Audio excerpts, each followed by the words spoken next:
Bonjour Hervé Morin. Bonjour. Nos confrères de l'AFP viennent en effet de dévoiler il y a quelques instants ou de révéler certaines des mesures que devrait annoncer aujourd'hui le gouvernement dans le cadre de son plan d'aide à la filière automobile. Alors le bonus écologique pour les véhicules électriques passerait de 5 000 à 7 000 euros et celui pour les véhicules hybrides de 2 000 à 4 000 euros. Et le gouvernement prévoit également de ne plus acheter que des véhicules à usage urbain électrique et va demander la mise sous surveillance de l'accord de libre-échange entre l'Union européenne et la Corée. Est-ce que ces quelques mesures vous paraissent répondre à l'urgence de la situation ?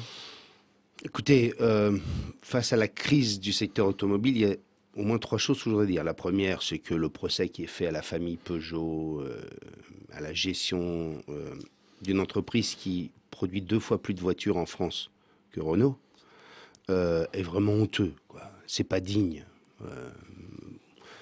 Voilà, c'est pas la hauteur du sujet et ça sert à rien de vouloir trouver des boucs émissaires pour se faire de la pub à bon compte. Je le dis parce que j'ai trouvé ça absolument abominable.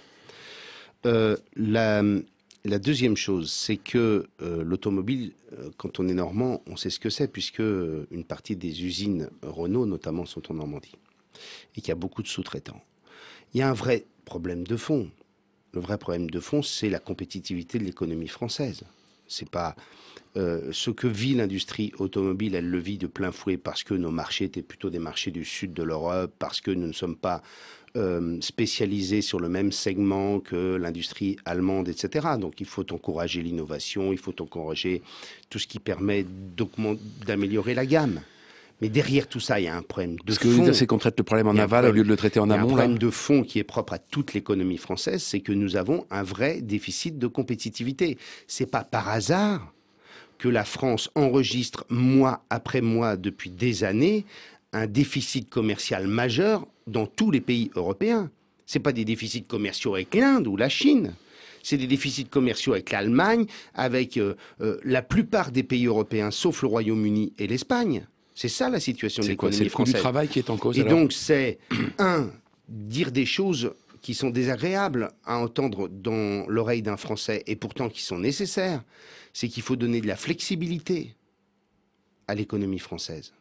C'est qu'il faut renverser le poids des prélèvements obligatoires qui pèsent sur le travail et l'emploi pour le mettre sur la consommation, parce que dans une économie ouverte... C'est plus facile à dire quand on est dans l'opposition, ça. Je le disais quand j'étais dans la majorité. Mais ça n'a pas été fait, la flexibilité, par exemple. Ça l'a.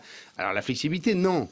Mais sur le renversement du poids des prélèvements sociaux sur la consommation, ça avait été décidé malheureusement trop tardivement. À la dernière minute, à la fin trop du quinquennat. tardivement, je l'ai regretté. Bon, et troisième sujet derrière ça, et c'est pour réagir aux annonces du gouvernement, qui peut croire que c'est simplement avec les véhicules hybrides, c'est-à-dire sur des niches, qu'on va améliorer la situation de l'industrie automobile globalement. Alors, qu'on parle un petit peu de l'Europe, qui est un sujet qui vous tient à cœur. La crise de la dette connaît un nouvel accès de fièvre, en quelque sorte. C'est la situation de l'Espagne qui inspire de très grandes inquiétudes. Le taux auquel elle emprunte sur 10 ans atteint des sommets. On est désormais à 7,5%. C'est-à-dire des taux d'intérêt où on ne peut plus rembourser. Oui, c'est totalement prohibitif. On commence du coup à entendre parler d'un éventuel plan d'aide à l'Espagne et à tout le pays, pas seulement à ses banques. Est-ce que l'Europe serait en mesure de faire face à cette nécessité ? Mais parce qu'en fait, une nouvelle fois, on prend les choses par le mauvais bout. Ça fait 1 an que je dis la même chose. 1 an que j'explique qu'il y a besoin d'une transformation systémique de l'Europe.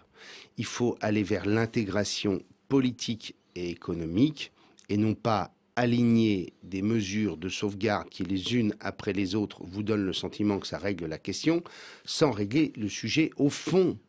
Le sujet, au fond, c'est qu'on a créé une monnaie unique sans tirer les conséquences en matière d'intégration économique et fiscale.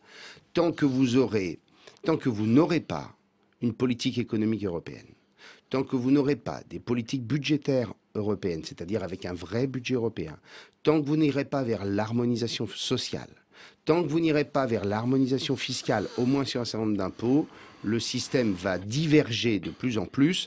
Et l'euro est en train de devenir la ligne Maginot.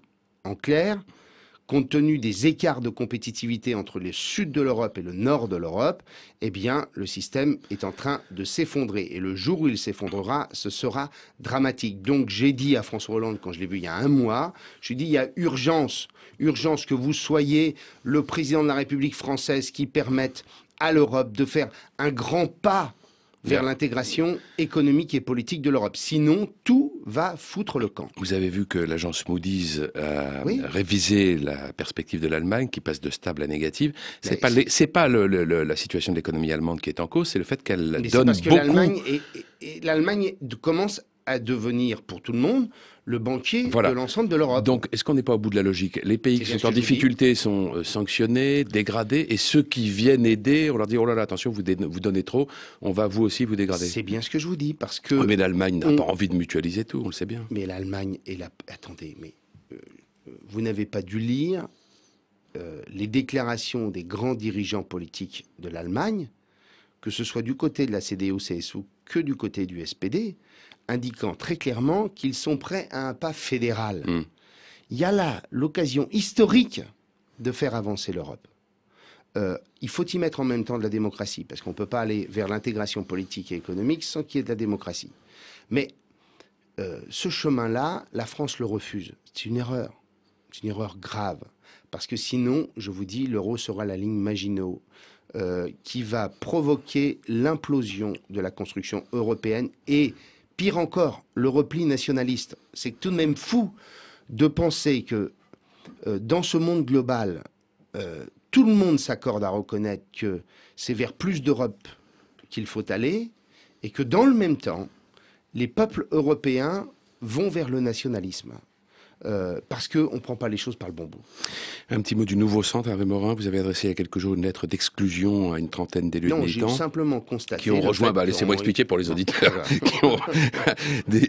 une trentaine d'élus militants qui ont rejoint Force Européenne Démocrate, qui est le nouveau parti créé par Jean-Christophe Lagarde. Alors maintenant, je vous laisse vous expliquer. J'ai pas fait de lettre d'exclusion. On ne peut pas être dedans et dehors. On ne peut pas être... dans un parti et dans un autre. Il n'y a pas un seul parti politique en France qui accepte l'idée qu'on puisse être membre de deux formations politiques. Certains ont fait un choix qui est d'adhérer à une nouvelle formation politique. Et qu'est-ce qui reste du Nouveau Centre, du coup, aujourd'hui? À peu près tout le monde. Parce que Force Européenne Démocrate, ce sont quelques élus d'Île-de-France pour l'essentiel.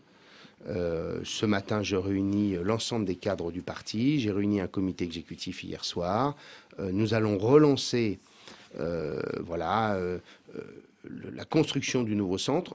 Construction du nouveau centre et en même temps, volonté très claire et très nette d'aller vers la reconstruction d'une grande